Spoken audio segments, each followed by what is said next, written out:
여러분들 그냥 삭막한 콘크리트 한가운데서 숨막히게 사실래요? 자연이 경관이 수려하고 공기 좋고 사람이 힐링될 수 있는 풍광이 좋은 힐링 포인트에 사실래요? 오늘 날짜가 2022년 12월 23일 크리스마스 이브 전날인데요. 이제 내년 2023년 또 해가 지나면 24년, 25년 매해 갈 때마다 우리 대한민국이 앞으로 부동산 투자 패러다임이 많이 바뀔 겁니다. 그래서 제가 여태까지 부동산 투자를 만 18년 넘게 해왔잖아요. 경기도에서도 굉장히 상위권 안에 있는 시행사를 운영하는 대표인데요. 부동산 개발, 토지 개발에 특화가 돼 있고요. 각종 토지를 다 개발해봤지 않습니까? 그런데 여태까지는 주거 상품들이 대세를 이뤘잖아요. 아파트, 빌라, 오피스텔 등등등 주상복합도 마찬가지고 주거용 상품이 여태까지는 인기를 많이 누렸던 대한민국이었었는데 우리나라도 이제는 OECD 국가에서 10위대에 있는 국가고 선진국이고 이제 이렇게 선진국화가 되면은 주거용 상품들 특히 집합 건물은 좀 메리트를 잃게 돼 있습니다. 문재인 정부 때 정말 아파트가 천정부지로 올랐는데 거품이 무지하게 꼈죠. 리만 사태나 IMF 때보다도 정말 가파르게 내려가고 있어요. 이렇게 빠르게 추락되는 것도 거의 본 역사가 잘 없었거든요. 이 나라 저 나라 할 거 없이. 엊그제 보니까 일본마저도 엔화가 이젠 금리를 올리기 시작했더라고요. 이젠 고금리 정책으로 일본도 이제 피벗 정책을 다시 정책 전환을 하는 것 같은데 일본마저도 이제는 금리를 올렸기 때문에 전 세계에 있는 선진국들은 다 금리를 이제 올린다고 보시면 돼요.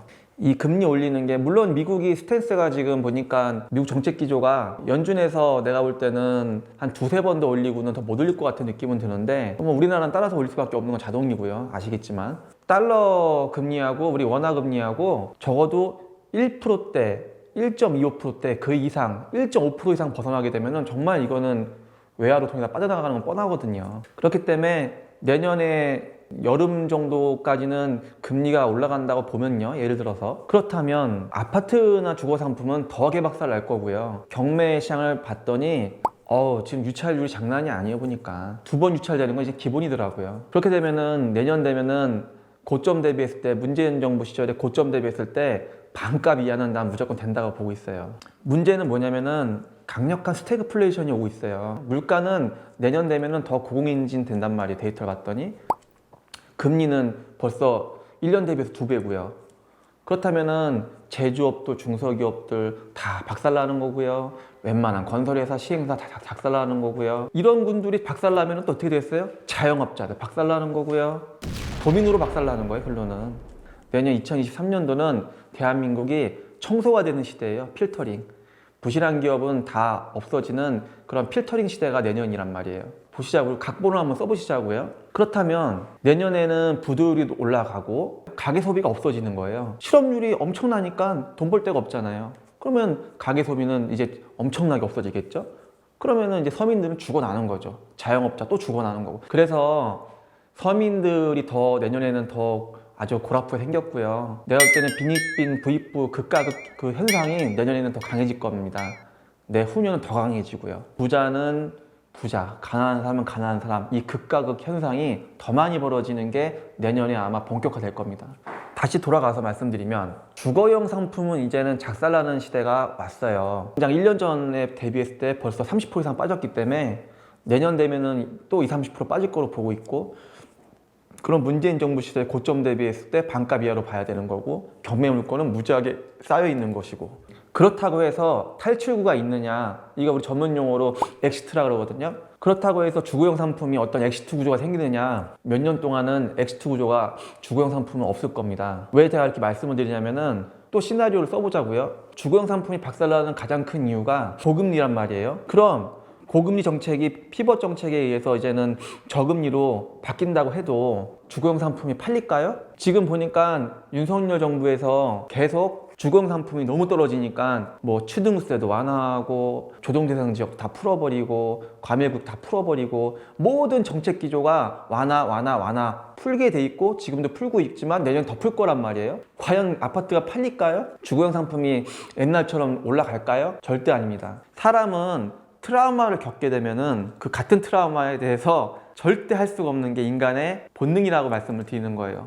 욕심이 있어도 트라우마가 생겨버리면은 이 욕심이 트라우마를 못 이기더라고요. 부동산을 투자하던 어떤 사업을 하던 장사를 하던 간에 결국은 이윤 창출을 위해서 하는 게 가장 크단 말이에요. 불과 코로나 시절 통틀어서 몇 년 동안 MZ세대들이 얼마나 많은 아파트를 구입했습니까? 근데 그 MZ세대들이 지금 얼마나 많은 트라우마를 겪고 있죠? 영끌에서 영털이 된 거, 영털. 영혼이 털린 거예요. 그렇다면은 보세요. 트라우마를 겪고 나서 같은 행동을 반복할까요? 욕심이 난다고 해서? 안 합니다. 낸다고 해도 극히 얼마 되지 않을 거 숫자가요. 대다수의 MZ세대는 소유의 목적보다는 앞으로는 렌탈 목적으로 할 수가 있어요. 전세를 하던 월세를 내던 렌탈 개념으로 간다는 거는 리스크가 덜한 거 아닙니까? 제가 볼 때는 이제 주거용 상품이라는 거는 예전 같은 이런 반동의 사이클은 또 그런 역사가 일어날 것 같지는 않아요. 또 말하고 싶은 건 대한민국이 아파트 물량, 주거상품 물량이 어마어마해요. 엄청나요. 그리고 3기 신도시도 있지 않습니까? 우리나라 5,500만 국민이 젊은 사람이 별로 없어요. 초고령화 시대가 되고 저출산 시대가 돼 있기 때문에 주거용 상품은 내년, 내후년에 폭탄같이 공급이 밀려들고 있고 영혼이 털려서 다 상처밖에 없고 아무리 금리가 이제 꺾이고 내려간다 해도 과연 또 그렇게 옛날처럼 반복을 할까요? 저는 요번에는 그렇게 안 될 것 같아요. 대한민국 환경이 지금 그렇게 안 돼 있어요. 지금 말씀드린 것처럼. 앞으로 투자 패러다임이 바뀔 겁니다. 어떻게 바뀌냐면요. 이제 윤석열 정부에서 아마 그렇게 될지 모르겠지만 제가 볼 때 윤석열 정부까지는 이 낙후된 경기를 살리기 위해서 노력할 것이고 그 차기 정부가 그렇게 될 수 있을 것 같고 아니면 윤석열 정부 뭐 말년이 그럴 수 있을 것 같은데 제가 말씀드리고 싶은 건 뭐냐면은 앞으로 주 5일 근무가 아니고 주 4일 근무가 될 수도 있어요. 그리고 MZ세대의 특성이 뭡니까? 워라밸을 되게 중시하잖아요. 그 재산에 대한 소유란 표현은 안 맞고요. 주거용 상품에 대한 집에 대한 소유보다 워라밸로 더 무게가 쏠릴 거란 말이에요. 무게중심이. 사람의 삶의 만족도, 행복 만족도에 더 무게중심이 쏠린다고 말씀드리는 거예요.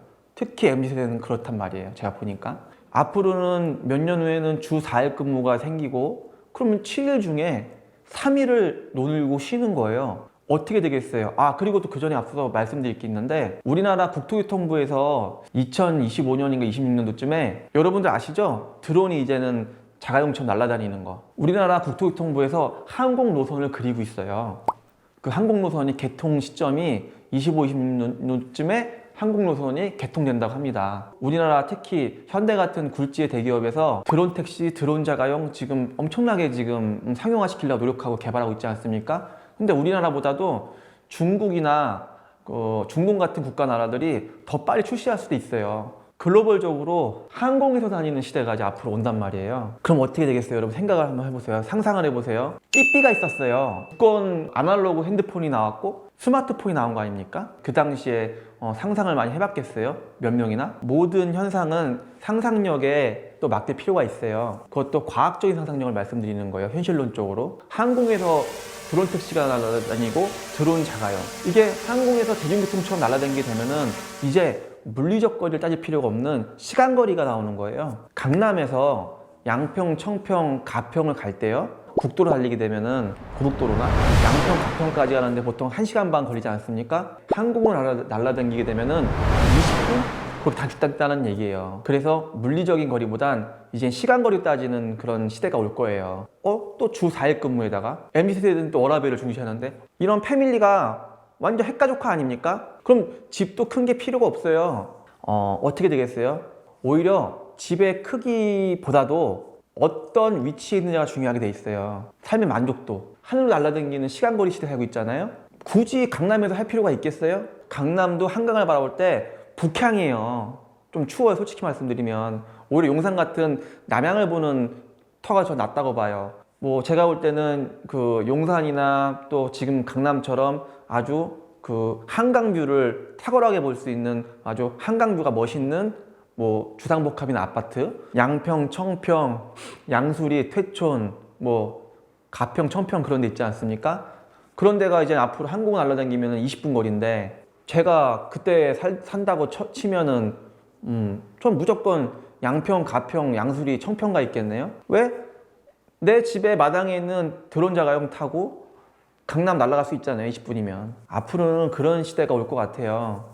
그래서 부동산 투자도 패러다임이 바뀐다는 겁니다. 사람의 그 정신적인 심리를 안정화시켜주고 힐링시켜주는 장소, 그런 장소가 서울에 있다면은 모를까, 한강뷰처럼 있으면 모를까. 그거 외에 다른 서울 지역 뭐 교통 막혀 있고 서울 그냥 한가운데 막 콘크리트 건물만 모이는 그런 도심에서는 안 산다는 결론이 나오는 거예요.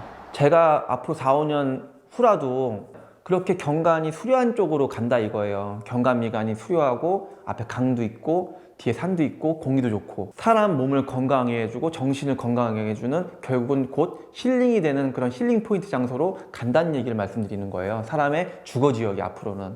그래서 주거 상품 투자가 앞으로는 그런 식으로 바뀔 거라고 저는 봐요.